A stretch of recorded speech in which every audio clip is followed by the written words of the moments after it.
Hi friends, welcome back to my YouTube channel. ఈరోజు వీడియోలో ఎద్దుల బండి మీద గడ్డి ఉంది కదా, అది ఉలవల యొక్క గడ్డి. అలాగే ఈ వీడియోలో నేను మీకు మా ఇల్లుని చూపిస్తున్నాను, రండి చూడండి. ఇదే మా ముచ్చటైన పల్లెటూరి ఇల్లు. ఈ ఇల్లు ఎలా ఉందో, మీకు నచ్చిందో లేదో కామెంట్ చేయండి. చూడండి, ఇక్కడ అన్ని పూల మొక్కలు అయితే ఉన్నాయి. మేము ప్రతిరోజు ఈ మొక్కలో వదిలిన పూలన్నీ తీసుకుని దేవుడి ముందు పెట్టి పూజ అయితే చేసుకుంటాం. ప్రతిరోజు పూలైతే దేవుడికైతే పెడతాము. అలాగే ఇక్కడున్న గడ్డి అయితే ఉలవల యొక్క గడ్డి. దీన్ని రోడ్డు మీద వేస్తారనమాట. అలాగే ఇక్కడ సంవత్సరానికి సరిపడా గడ్డి మొత్తం ఒక దగ్గర అయితే పెట్టారు.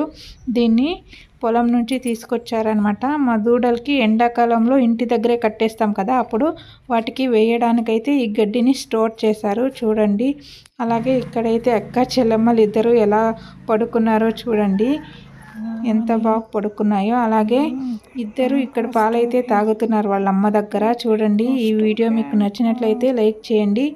ఈ వీడియో కనుక మీకు నచ్చినట్లయితే అందరికీ షేర్ చేయండి. అలాగే మొదటిసారి చూసేవాళ్ళు ఉంటే సబ్స్క్రైబ్ చేసుకోవడం మాత్రం మర్చిపోకండి. Thank you so much. Bye.